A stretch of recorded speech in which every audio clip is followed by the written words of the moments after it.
Undang-undang perampasan aset akan bisa dilaksanakan atau hanya akan jadi omon-omon belaka? Karena jika itu terjadi, mana ada orang yang mau jadi anggota DPR lagi?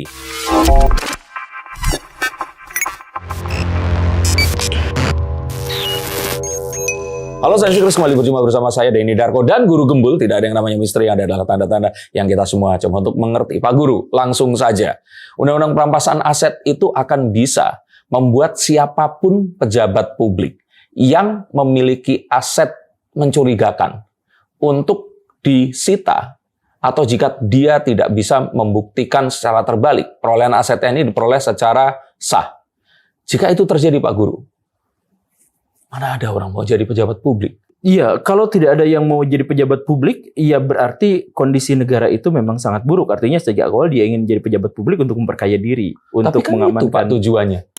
Bukannya semua orang-orang yang, ya bukan semua ya, dalam artian semua di sini itu banyak orang-orang yang berharap jadi anggota DPR dan sebagainya. Karena kekayaannya langsung akan berlipat. Ya nggak semuanya, karena terakhir seperti Budiman Sujatmiko, itu 2 periode menjadi anggota DPR, kekayaannya itu tabungannya cuma 1 miliar. Nah itu kan sesuatu yang kalau dibandingkan, tunjangannya kemarin emang nggak diambil atau gimana seperti itu. Nah, hal seperti ini loh Pak Guru, karena ada juga yang juga mengatakan bahwa tunjangan tersebut digunakan untuk menyerap aspirasi masyarakat. Walaupun itu kita nggak tahu, nggak ada buktinya kan. Dan kalau memang itu, apa ya, kalau dibilang itu nggak menghasilkan duit, artis yang lagi beken-bekennya ini tuh jadi pejabat publik, Pak. Ya, artinya nanti yang akan nyalon jadi anggota DPR itu adalah orang-orang yang memang tidak cari duit, berarti ya bersyukurlah. Ya, nggak apa-apa. Jadi kalau misalkan nanti, coba sekarang Pak Denny, jumlah anggota DPR itu 500 orangan gitu ya. Baik. Kalau masa kampanye, kalau masa pemilihan, itu yang daftar jadi anggota DPR itu bisa sampai 100.000, kemudian dipotong lagi, diseleksi lagi jadi 50.000 dan sebagainya. Jadi artinya kesempatan dari caleg menjadi aleg itu kurang dari 10%. Ya kan? Ya. Jadi maksudnya dia menghamburkan uang untuk kampanye, menghamburkan berinvestasi untuk sesuatu yang potensi balik modalnya itu hanya 10% atau kurang dari itu. Gak mungkin ada investor yang mau mengeluarkan uangnya dengan kemungkinan menangnya itu 10% atau kurang. Kan gak mungkin. Betul. Artinya apa? Artinya mereka adalah orang-orang yang secara sengaja mengetahui bahwa kalau jadi anggota DPR, mereka akan segera bisa melunasi semua beban pengeluarannya itu. Artinya sejak awal mereka emang punya niatan yang buruk. Jadi ya orang-orang yang udah punya niatan buruk ya udah pergi aja, nggak usah ngelamar, nggak usah jadi caleg. Ya syukur. Kalau misalkan nanti ada ancaman perampasan aset, yang berani tampil ke depan itu ya hanya orang-orang yang yakin bahwa dirinya itu tidak akan melakukan korupsi. Orang-orang yang seperti oknum ingin menjadi anggota polisi agar mereka, ya itu tadi ya, mungkin kalau banyak yang pengen jadi anggota polisi karena kan gagah, terus pakai seragam itu, kalau di kampung saya itu cewek-ceweknya akan lebih tertarik seperti itu. Tapi ada juga orang-orang yang memang mereka itu ingin menyalahgunakan jabatan dan wewenang, Pak Guru. Iya. Makanya ada yang bilang, wah ini habis sawah berapa nih, ikut tes jadi ABRI atau polisi seperti itu. Jadi sekarang itu ada stigma. Tapi zaman dulu, Pak, umur saya 48 tahun, waktu usia saya masih 20-30-an, itu memang ya nggak ada stigma seperti ini. Orang-orang tuh pengen jadi TNI, ya pengen jadi Polri, seperti itu. Ya, orang dulu pengen jadi TNI dan jadi Polri itu, masyarakat kita itu karena masyarakat feodal. Kan? Masyarakat feodal itu adalah masyarakat yang percaya bahwa jalan satu-satunya untuk menjadi kaya itu adalah dengan jadi pejabat. Itulah yang mengakibatkan orang-orang di zaman dulu tuh, kalau ada orang bukan pejabat tapi cepat kaya, pasti dikiranya miara tuyul. Jadi tuyul, setan gundul, kemudian buta ijo buat pesugihan dan lain-lain. Hanya bisa? Itu muncul karena ada orang-orang yang bisa kaya raya bahkan tanpa jadi pejabat. Maka itulah orang-orang, ada babi ngepet. Babi ngepet itu dari mana asal-usulnya? Dari celeng, dari identifikasi masyarakat terhadap orang-orang etnis Tionghoa yang bisa kaya raya tanpa jadi pejabat. mereka tuh bingung, kok bisa kayak gini? Gimana caranya? Oh, melihara babi. Oh. Kedepannya jadi babi ngepet gitu dan lain. Jadi itu masalahnya. Iya. Karena kalau orang Muslim nggak mungkin melihara babi. Iya. Iya. Nah, jadi maksudnya masyarakat feodal itu menganggap bahwa yang paling berharga di dunia ini adalah tanah. Beda sama masyarakat modern, yang paling paling penting itu adalah mesin duit. Tapi kalau misalkan dulu kan tanah aja. Betul. Nah, semakin banyak tanahnya, semakin kaya dan dia dianggap sebagai bangsawan. Siapa yang bisa mendapatkan tanah yang banyak yang diberi oleh raja? Jadi kalau jadi pejabat baru jadi orang kaya. Nah, orang-orang zaman dulu tuh mikirnya begitu. Jadi kalau jadi TNI, kalau jadi polisi, kan jadi pejabat tuh. Oke. Artinya sekarang ini kita sedang menjalani revolusi kecerdasan berpikir berarti ya Pak Guru ya. Bahwa sesuatu yang ada di zaman dulu yang dibawa ke zaman sekarang dan itu tidak baik seperti itu tadi, menganggap pejabat ini adalah satu profesi yang sesuai untuk memperkaya diri, itu harus mulai untuk digantikan. Bukan revolusi, evolusi sebenarnya. Iya, evolusi ya. Karena nggak dihilangkan, gitu, betul. Nggak dihilangkan. Betul. Sekarang masih banyak yang pengen jadi PNS, sekarang masih banyak yang pengen jadi apa sampai ngeluarin uang begitu banyaknya gitu. Nah itu kan termasuk PNS ini.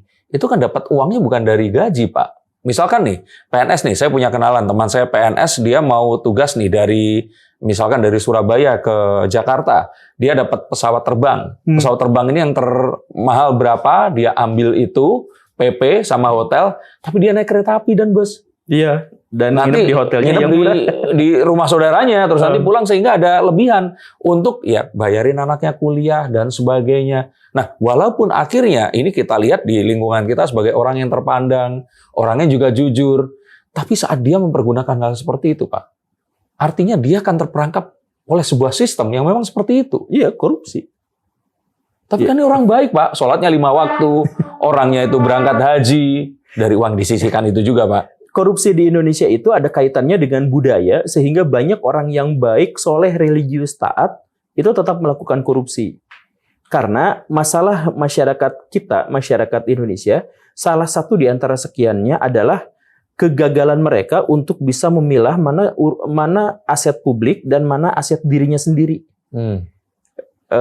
Pak KDM, itu orang Sunda Tulen. Beliau tuh benar-benar tidak terlalu bisa memisahkan mana ini aset milik bersama dan mana aset milik pribadi. Dia kadang bangun sesuatu pakai uangnya dia. Gitu kan? Iya. Nah, karena beliau adalah orang yang baik. Kalau orang yang jahat, uang rakyat, uang masyarakat, dia pakai untuk dirinya sendiri. Tapi itu keduanya salah kan? Keduanya sama dalam hal dua-duanya tidak bisa memisahkan mana uang pribadi dengan mana uang masyarakat. Cuman Pak KDM itu adalah uang pribadinya, ya udah buat masyarakat aja nggak apa-apa. Kalau orang yang jahat, uang masyarakat, ya udah itu juga semuanya adalah bagian dari uang saya. Tapi dua-duanya salah kan? Dua-duanya salah kalau diterapkan di demokrasi. Itu adalah sesuatu yang umum dan lumrah terjadi di masyarakat komunal, masyarakat gotong royong. Masyarakat yang seperti itu biasa-biasa aja. Lah kalau gitu artinya selama ini yang terjadi bukan korupsi, Pak. Itu kan gotong royong, Pak, artinya. Ya, jadi jadi gini nih, Pak. Dua hal yang benar itu bisa jadi salah. Kalau situasinya salah. Menarik ini. Jadi misal sering saya ilustrasikan, membunuh itu bisa baik dan bisa buruk tergantung hal yang ada di lingkungan sekitarnya gitu. Konteksnya jadi, juga ya. Konteksnya gitu. Jadi Kapten Amerika tuh jadi pahlawan ketika dia membunuh Thanos, padahal judulnya membunuh gitu. Iron Man yang bunuh. Iron Man, sebentar. Ya dan teman-temannya itu satu geng, Pak. Ya, yang bunuh siapa sih? Thor. Oh, Thor yang bunuh Thor. Thor. Yang jentikan itu, Pak, si Iron Man. Tapi kan akhirnya balik. Tapi terakhir yang datengin ke gubuknya untuk bacok yang, itu. Iya, yang katanya di Filipina itu Thor itu katanya. Ya. Terus. Iya, tapi maksudnya begitu. Nah, sekarang begini, dalam masyarakat komunal Indonesia masa lalu gitu ya. Masyarakat komunal di Indonesia di masa lalu. Bapak pasti masih ingat waktu kecil tuh. Kamar mandi tuh biasanya di luar rumah. Oh iya, betul. Dan bisa dipakai sama tetangga yang manapun. Iya, kamar mandi Belanda pun juga begitu kan? Iya. Adanya di luar. Betul. Nah, jadi itu sebenarnya adalah karakteristik masyarakat. Kemudian Bapak masih ingat nggak di kampung-kampung Bapak itu, kalau ada orang yang nyimpen cangkul atau arit, biasanya juga di sebelah rumah. Iya, buat dipinjam. Iya. Ya, sama itu Pak Guru, di depan ada kendil ya, kalau itu diisi air untuk orang kalau jalan, kalau haus ya dia ngambil aja. Ya, siapapun itu. Iya, iya. Nah, karena masyarakat Indonesia pada waktu itu adalah masyarakat utopia, gitu. Masyarakat yang tidak mengenal ekonomi, tidak mengenal pembagian antara hak milik pribadi dan hak milik kelompok dan sebagainya. Jadi semuanya tuh ya tanggung bareng-bareng. Kalau misalkan saya punya arit bisa dipakai sama orang lain. Kalau rumah saya rusak, orang lain akan gotong royong membangunkan rumah buat saya. Dan ketika rumah orang lain yang rusak, saya tiba-tiba akan datang ke sana untuk ini. Iya, termasuk kalau kecelakaan, Pak. Ya. Itu habisnya berapa dibagi 2, Pak. Nggak peduli siapa yang nabrak duluan. Iya. Tapi nah, itu tadi. Itu masyarakat dulu. Kemudian sekarang kita masuk demokrasi. Teori yang dipakai Habermas. Kemudian bahwa kita tuh sekarang ada pemisahan yang jelas antara kekuasaan, kemudian uang pribadi, uang masyarakat, dan sebagainya. Nah, pejabat-pejabat kita yang hidup di zaman feodal di masa lalu, ketika dia dapat uang, ya misalkan ya, ini adalah jatah buat ngebayar yang performa tadi, Pak Denny Darko misalkan tadi bikin sulap, ya itu bayar. Kan Pak Denny dapat, saya kok enggak.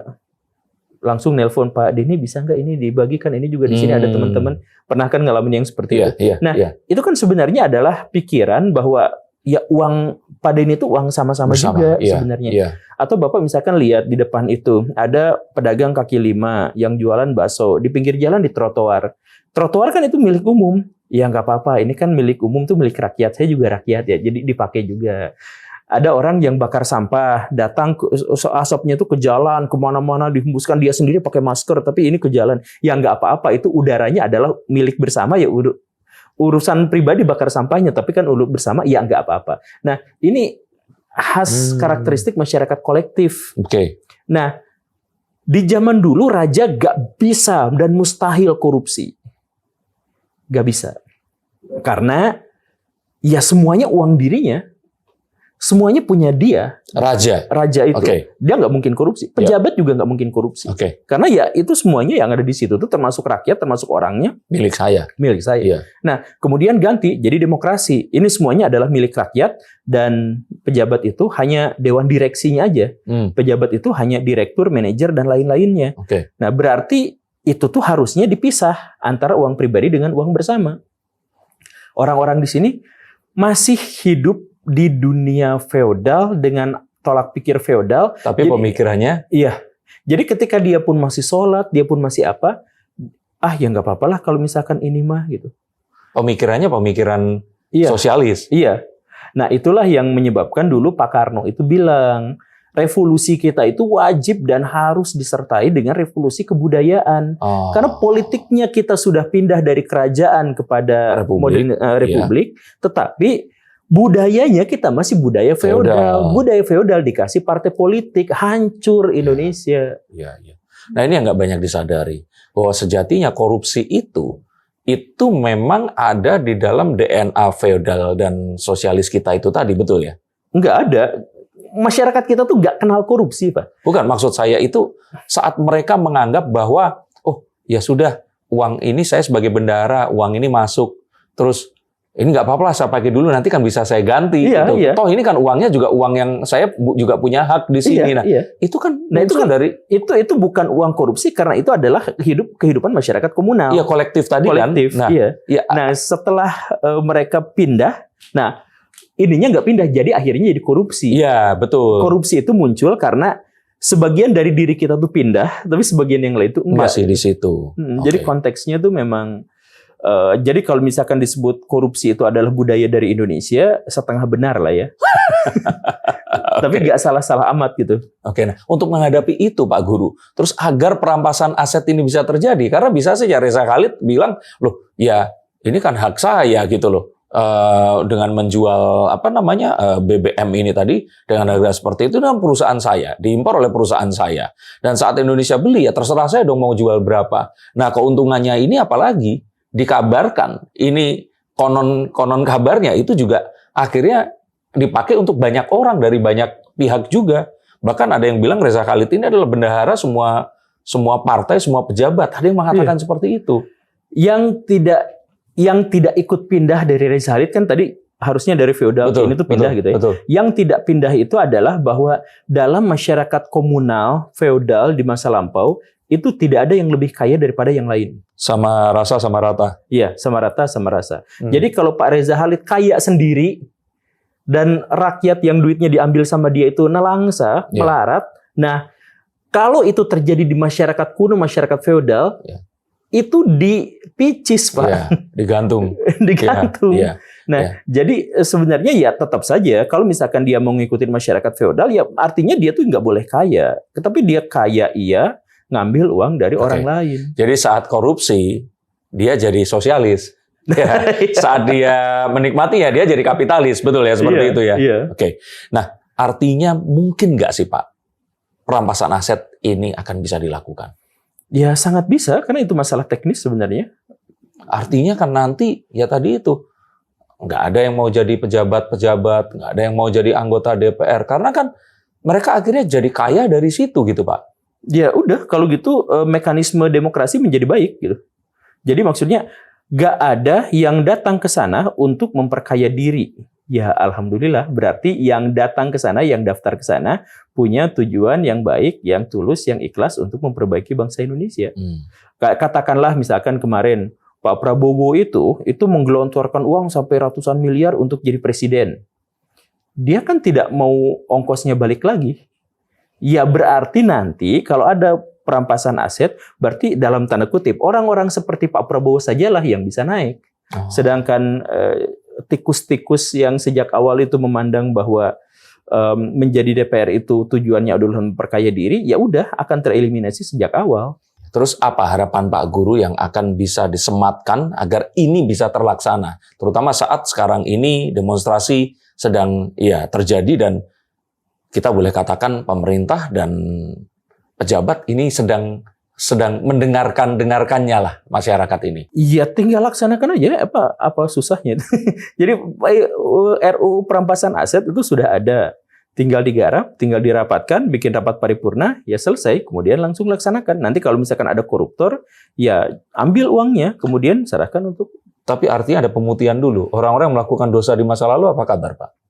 Karena ketakutan dari Bu Mega, ini mohon maaf saya sertakan juga di sini, adalah takutnya nanti itu dipergunakan sebagai alat politik untuk menyerang orang yang tidak sepaham dengan kita, dengan melakukan penuduhan mereka ini melakukan korupsi.